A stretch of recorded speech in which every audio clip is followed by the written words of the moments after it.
भारत पर कितना निर्भर है बांग्लादेश, वो भी हम आपको बता देते हैं। 8 सालों में बांग्लादेश को 8 अरब डॉलर की मदद की है। बांग्लादेश में विकास परियोजनाओं को लेकर भारत ने बांग्लादेश को ये मदद की है। इनमें रोड, रेल, शिपिंग और पोर्ट्स के निर्माण शामिल हैं, जिनके जरिए बांग्लादेश अपनी कमाई करता है, अपने लोगों तक बेहतर जीवन पहुंचाता है। लार्जली अगर मैं कहूँगा कि अगर इंडिया ने टफ लाइन लेने की कोशिश की बांग्लादेश के ऊपर, जो कि वो जानबूझ के ले रहे हैं, उसकी वजह यह है कि उनको पता है that Bangladesh is not coming back, we are not going to get a friendly government, so get tough. समझ रहे हैं में आता है इंडिया के यूथ ने तो बांग्लादेशी यूथ से ऐसा कुछ भी नहीं सीखा कि वो हमारे रोल मॉडल बन गए। उनके यहाँ भी मसले मसाइल है, लेकिन वो तो मुल्क को आगे बढ़ाने की बात कर रहे हैं, वो तो मुल्क की तरक्की की बात कर रहे हैं, वो तो नेशन फर्स्ट का नारा लगा रहे हैं। तो उनकी सोच हमारी बांग्लादेश और पाकिस्तानियों से, इंडियन की सोच क्यों मुख्तलिफ है? 1947 से पहले हम भी तो हिंदुस्तानी थे। आलू दे दो, प्याज दे दो, चावल दे दो, बस यही अंदाज है बांग्लादेश का। गिड़गिड़ा रहा है इस टाइम हिंदुस्तान के सामने। क्या बांग्लादेश घुटनों पर आ गया है? क्या भारत के सामने बांग्लादेश की अकड़, उसकी हेकड़ी निकल गई है? जी हां, बांग्लादेश पर संकट के बादल छाए हुए हैं। कभी नहीं होता अगर भारत ना चाहता। बांग्लादेश खाने खाने को तरसता अगर भारत ना चाहता। बांग्लादेश आज रोटी रोटी को तरस रहा है, ठीक वैसे ही तरस रहा है जैसे पाकिस्तान तरस रहा है। बांग्लादेश के हालात बद से बदतर है, लेकिन मोहम्मद यूनुस के ऊपर जज्बा कौम का जोश चढ़ा हुआ है। इंडिया का इतना स्ट्रॉन्ग असर रसूख है, इंडिया का इतना लंबा चौड़ा, इतना बड़ा कद काठ है कि इंडिया इन चीजों को, वो जैसे कहते हैं ना, ओवरनाइट हिला जुला के रख सकता है, जेपटाइज कर सकता है। बांग्लादेश पूरी तरह से कर रहा है कि साहब हमारे पास चावल नहीं बचा, प्लीज हमको चावल दे दो, 50,000 टन चावल दे दो, नहीं तो हमारे लोग भूखे मर जाएंगे, मैं कैसे जीऊंगा, मैं तो परेशान हो जाऊंगा। एक तरफ बड़े उल्टे काम करते हैं और दूसरी तरफ चावल खाने को नहीं है। आपने मुल्क में अपने हालात चेंज करके ना दुनिया में एक इमेज बड़ा तगड़ा बना दिया था, लेकिन आपने अपने हमसायों को छेड़ के, किसी भी मुल्क को छेड़ के, आपने ये अपना इमेज जो बना था वो खराब हो गया। यानी कि पहले आपका झंडा ऊपर था, अब आपने अपने झंडे को जमीन पे, पासपोर्ट एक झंडा ही है ना हमारा, उसको आपने जमीन पे रख दिया इंडिया के कदमों में। कभी इंडिया की तरफ से कोई रिएक्शन जाता है, कभी इंडियन पॉलिटिशियन ये कहते हैं कि जी 15 मिनट के अंदर हम बांग्लादेश को बिल्कुल खत्म कर देंगे, बांग्लादेश में जो जुल्म हो रहा है, जो ज्यादती हो रही है, उसका हम हिसाब और उसका बदला हम 15 मिनट के अंदर ले सकते हैं। बॉर्डर ऑलरेडी अभी ब्लॉक किए हुए, अभी तक जब से ये मसला हुआ कोई नहीं है। अभी इनका सब्जियों का, अभी दालों का, चीनी का, ये आम सी देसी तरीके से बात बता रहा हूँ जो आवाम को भी समझ आ जाए। अभी इनका बुहरान आना बाकी है। देखिए किसी भी दुनिया में हो, सबसे पहले फ्यूल, पेट्रोलिंग जो चीज़ें होती है ना, अगर वो बंद है, पूरा बंद। तो दोस्तों बांग्लादेश को अब अपनी औकात दिखाई दे रही है, भूखे नंगे की तरह। दोस्तों भारत से कभी टमाटर, कभी प्याज और कभी भूखे नंगे की तरह चावल लगातार ये लोग मांग रहे हैं। और उसके बाद पता चला है कि इनके ऊपर इतना बड़ा पहले ही इंफ्रास्ट्रक्चर वाला लोन पड़ा हुआ है। दोस्तों 8 बिलियन डॉलर का लोन इनको भारत ने दिया हुआ है ऑलरेडी इंफ्रास्ट्रक्चर बना करके। और 8 बिलियन डॉलर कितने होते हैं ये आपको लास्ट में दोस्तों जरूर बताएंगे। और अभी तक अगर चैनल को सब्सक्राइब नहीं किया है, वीडियो को लाइक नहीं किया तो वीडियो को लाइक, चैनल को सब्सक्राइब कर दिया। आइए पहले देखते हैं पूरा वीडियो और मिलते हैं दोस्तों वीडियो के एंड में, तब बताते हैं कि कितना लोन में डूबे हुए भारत की तरफ से। आइए देखते हैं पहले पूरा वीडियो। जो 77 ईयर्स हैं उसका एक मजाक बना दिया है इस कंट्री का। अब देखिए उसमें मैं जो खासकर बांग्लादेश के हवाले से बात करता हूं कि बांग्लादेश आज कहां खड़ा है। डॉक्टर यूनुस साहब देखा जाए तो उनका टाइटल क्या है, वो एडवाइजर हैं, वो he is not a president. उनके पास he does not have any portfolio. और अगले दिन उन्होंने तकरीर करके दुनिया को हैरान कर दिया। उन्होंने कहा भी हम रिफॉर्म करने आए और रिफॉर्म करने में हो सकता है 4 साल लग जाए। इसका मकसद उनका जाने का प्रोग्राम ही कोई नहीं है। लेकिन अगर अकलमंद होते, इकोनॉमिस्ट हैं दर हकीकत, देखे नोबेल प्राइज उन्होंने लिया है, लेकिन इकोनॉमी के लिए कर क्या रहे हैं? इकोनॉमी जहां झगड़ा होता है वहां से पैसा तो भाग जाता है। और वो जिस तरीके से भारत के साथ रिलेशनशिप अपने खराब कर रहे हैं, दिन ब दिन अजीब अजीब किस्म के बयान दे रहे हैं, माइनॉरिटीज के जो हालात हैं और रेडिकलाइजेशन की तरफ जिस तरीके से वो अपना मुंह उन्होंने कर लिया है, उसमें इकोनॉमी तो ठीक नहीं होगी, उसमें बिल्कुल ठीक नहीं। बल्कि कॉटन का बिजनेस जो कराची से ढाका गया था, वो ढाका से अब भारत जा रहा है। इसमें कोई अकलमंदी नहीं है। और दूसरा, उन्हें ये नहीं पता कि यहाँ पे डोनाल्ड ट्रंप साहब आ चुके हैं और उनके जो दोस्त हैं बिल क्लिंटन और जो बाइडन, वो तो चले गए और इन्होंने हिलरी क्लिंटन को बहुत पैसे दिए थे, सपोर्ट दिए थे। डोनाल्ड ट्रंप साहब उस बात को भूले नहीं है। जब बांग्लादेश का एक डेलीगेशन डोनाल्ड ट्रंप साहब के पीरियड में आया था 2016 के बाद, उस टर्म में, तो उसको डोनाल्ड ट्रंप साहब ने पूछा था, भाई वो तुम्हारा वो बैंकर किधर गया है जो हिलरी क्लिंटन को चेक लिखता था, वो किधर है? तो उसपे, और डोनाल्ड ट्रंप साहब ने ट्वीट भी इस पे किया था अभी इलेक्शन जीते भी नहीं तो उससे पहले कि he is concerned about the Hindus in Bangladesh. तो वो हालात इनके नहीं रहेंगे। इनको चाहिए कि ये लस्सी को फूंके मत मारे, ये कुछ अकल के नाखून लें। कोई भी कंट्री तरक्की नहीं कर सकता जब तक पड़ोसियों के साथ उनके रिलेशनशिप ठीक ना हो। हमारा तो खैर मूड नहीं है, हम तो पाकिस्तान से पैसे नहीं बनाते, हम तो बना के बाहर लेके जाते हैं। हमने तो वहां पे पाकिस्तान तो एक शोरूम है भाई। आपको पहले बता दिया था कि इन्होंने इनको एक दफ़ा बिल्कुल पनिश करना है किसी ना। अब देखें बंगाली अपने पासपोर्ट लेके इंडियन मिनिस्ट्री के सामने ज़मीन पे रख दी उन्होंने, यानी कि अपने मुल्क की इज्जत उन्होंने, जो उनकी एक इमेज बना था। मैंने ये पहले कहा था जब इनका ये शुरू हुआ था ना, 1-2 दिन आपके साथ प्रोग्राम हुआ था, मैंने बताया था आपको कि ये बाद में बड़ा पछताएंगे।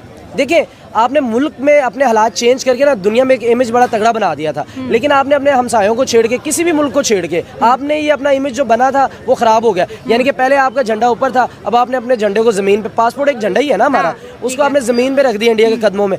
और ये जो मोदी ने करना था, मैंने आपको बताया था रिएक्शन, ये तो अभी बहुत कम रिएक्शन है। अभी और पनिशमेंट होंगी। अभी इनका रिएक्शन इंडस्ट्री के हवाले से आएगा, क्योंकि आपको पता है 80% जो शेयर है वो सारा इंडिया से आया हुआ है। इनकी चाहे गारमेंट्स की है, चाहे स्टील्स हैं, जो भी है इनका वहाँ से शेयर आया। अब जब वो उठेगा तो फिर इनका बहुत बुरा हाल होने वाला है। अभी तो ये आप कह रहे हैं अभी इनमें ऑयल बहरान आना है, पेट्रोल का बहरान आएगा, सेहत के इनके मसले खराब होंगे, क्योंकि इंडिया से तो इलाज कराते हैं, पाकिस्तान आ नहीं सकते, म्यांमार के साथ इनका बॉर्डर लगता है, वो उनकी पहले पाकिस्तान हिंदुस्तान से ज़्यादा ख़राब है उनके साथ। तो अभी ये इतनी जल्दी लिफ्ट नहीं कराएंगे। मैं पहले बता दिया था, जिस दिन ये पहले दिन वाक़या हुआ था मैंने आगाह कर दिया था, मैंने कहा ये इन्होंने छेड़ के बहुत बड़ी गलती कर दी है। अभी इनका पेट्रोल वो भी हो गया, बंद हो गया। ये पाइपलाइन बंद आने का मकसद ये था कि इनको फ्री एंड कॉस्ट इंडिया से पहुंच जाए। बॉर्डर ऑलरेडी अभी ब्लॉक किए हुए, अभी तक जब से ये मसला हुआ कोई नहीं है। अभी इनका सब्जियों का, अभी दालों का, चीनी का, ये आम सी देसी तरीके से बात बता रहा हूँ जो आवाम को भी समझ आ जाए। अभी इनका बहरान आना बाकी है। देखिए किसी भी दुनिया में हो, सबसे पहले फ्यूल, पेट्रोलिंग जो चीज़ें होती है ना, अगर वो बंद है, पूरा बंद, बिजली भी गई, डीजल के साथ बिजली बन रही है, कोई कोयले से नहीं बना रहे, ये पानी के साथ भी नहीं बना रही है, डीजल के साथ बना रहे हैं। उन्होंने बिल्कुल टू द पॉइंट जो चीज़ इनके शहरक वाली चीज़ है ना, उनको छेड़ा है। इंडियन बहुत ज़्यादा खुश हैं कि बांग्लादेशियों के साथ ऐसे ही होना चाहिए। देखिए किसी भी मुल्क को आप छेड़ेंगे और जब उस मुल्क का रिएक्शन आएगा तो उसके शहरी खुशी होंगे। मोदी को अब पूरा सपोर्ट है, आप इंडियन मीडिया उठा के देख लें, वो बड़ा सपोर्ट करें, भाई बड़ा अच्छा इनिशिएटिव लिया है इन्होंने। तो इसी तरह ये अभी कुछ भी नहीं है, अब भी बड़ा कुछ होना बाकी है। दीन इस्लाम वाले हैं, वो खाना पानी और पैसे की अपेक्षाएं हमसे क्यों रखे हुए हैं? मुसल्ला बिछाओ और अल्लाह से मांगो। अल्लाह बहुत बड़ा है देने वाला। क्यों अब अल्लाह नाराज हो गया है क्या? पाकिस्तान के साथ साथ बांग्लादेश के साथ भी हमसे क्यों मांग रहे हो? हमसे क्यों मांग रहे हो? हम कौन है देने वाले? अरे तुम तो जज्बे वाली कौम हो, तुम बिछाओ मुसल्ला और मांगो अल्लाह से। और अगर अल्लाह तुमको नहीं दे रहा है तो इसका मतलब है कि तुमसे अल्लाह नाराज हो गया और तुमने इस्लाम के जस्टिफिकेशन पर तुमने गुनाह किया है।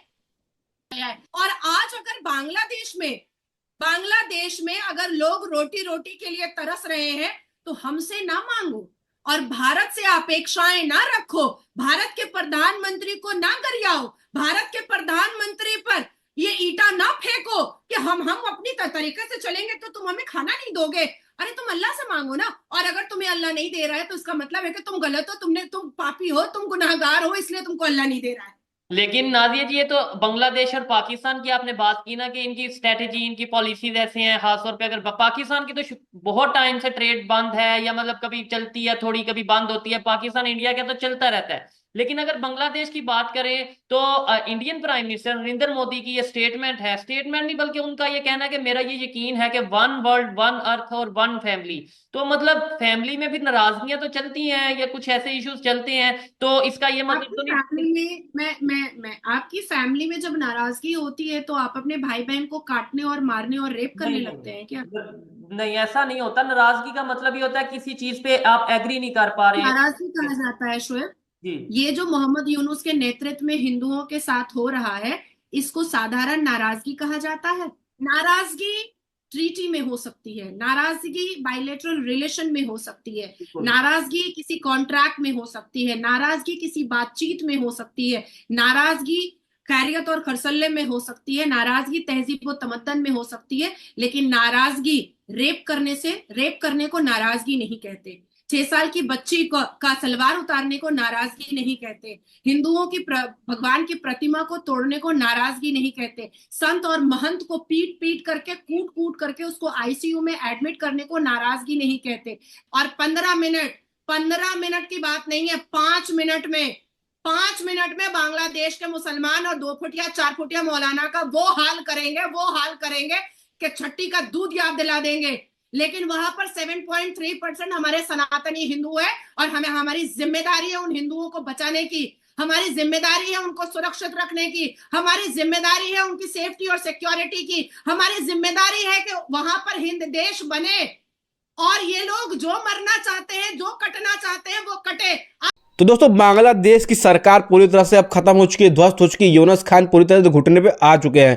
भारत ने दोस्तों इनको दे दिया है अल्टीमेटम कि कितने समय में हमको लोन देना है और कितने समय में लोन इनको वापस करना है। ये भारत ने दोस्तों इनको अल्टीमेटम दिया है। इसके बारे में अगले वीडियो में आपको हम बताएंगे जरूर। अभी तक चैनल को सब्सक्राइब आपने नहीं किया दोस्तों तो प्लीज चैनल को सब्सक्राइब, वीडियो को लाइक जरूर कर दीजिएगा। और दोस्तों वीडियो में बात करें तो जिस तरह से इन्होंने तो भूखे नंगे की तरह ये लोग खाना मांग रहे हैं और दोस्तों 8 बिलियन का लोन इनके ऊपर है, 8 बिलियन का इंफ्रास्ट्रक्चर का लोन है। मतलब इंफ्रास्ट्रक्चर भारत ने वहां पे जाके डेवलप किए, कभी रोड बनाए, कभी कुछ बनाए, कभी रेलवे स्टेशन बनाया, कभी कोई चीजें बनाई दोस्तों, कभी शिप्स इनको दिए, बहुत सारी चीजें भारत ने इनको मदद के तौर पे दी है। और वो एक तरह से लोन है उनके ऊपर, एक लोन है वो 8 बिलियन डॉलर का, मतलब 68,000 कुछ करोड़, मतलब 70,000 के लमसम 70,000 करोड़ का इनके ऊपर केवल यही इंफ्रास्ट्रक्चर का लोन है। और बाकी सारे जितने भी लोन्स हैं इसके बारे में आपको अगले वीडियो में जरूर बताएंगे। और दोस्तों इनका 68,000 70,000 का लोन जब भारत ने इनसे मांगने की कोशिश की तो ये दोस्तों इन्होंने पूरी तरह से अपने आप को भूखा नंगा साबित कर दिया कि हमारे पास तो खाने के लिए ही नहीं है, हमारे पास तो कुछ पहनने के लिए नहीं है।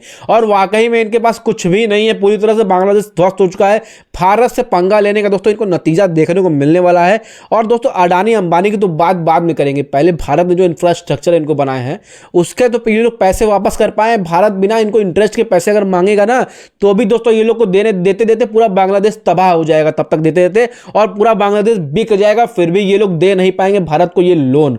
और दोस्तों बात करें अडानी के जो लोन है उनकी बात अलग है, और अडानी इनको पावर सप्लाई करता है उसकी बातें अलग है। उसकी जो लोन है उनका जो पैसा है वो दोस्तों वो एकदम डिफरेंट है, मतलब उसको जोड़ लिया जाए और भारत का ये जोड़ लिया जाए और उसके बाद भी कितने सारे लोन्स उनके ऊपर पड़े हुए हैं। और दोस्तों इतने भिखमंगों की तरह, इतने भूखे नंगे की तरह ये लोग चावल खाते हैं। बांग्लादेश आप जानते हैं दोस्तों मच्छी चावल वहाँ फेमस है, इतनी ज़्यादा मात्रा में वहाँ लोग चावल खाते हैं, इतनी ज़्यादा मात्रा में चावल खाते हैं कि भारत में अगर उतने लोगों को देख लिया जाए और उतने लोग को अगर भारत में ले लिया जाए तो बहुत जमीन आसमान का अंतर हो जाएगा। भारत के लोग अगर 10% खाते होंगे वो लोग 100%, तो भारत के लोग 10% दोस्तों चावल खाते होंगे। अगर उतने ही लोगों को ले लिया जाए दोनों तरफ से तो भारत के लोग केवल 10% और वहाँ के लोग 90% चावल खपा जाएंगे एक बार में। इतनी ज़्यादा वहाँ पे चावल की मात्रा की दोस्तों ज़्यादा वहाँ पे ज़रूरत होती है कि वो लोग चावल के बिना एक दिन वो लोग का बीतते थे। अगर पूरे बांग्लादेश से चावल खत्म हो जाए तो दोस्तों बांग्लादेश वाले भूखे मर जाएंगे, दौड़ते हुए चले जाएंगे, एक दूसरे को नोच खाएंगे। वो लोग की चावल की ये दोस्तों कीमत होती है। चावल तो मांग रहे हैं दोस्तों और उसके बाद टमाटर मांग रहे हैं, प्याज मांग रहे हैं, मतलब हर चीज़ से भारत से ही लोग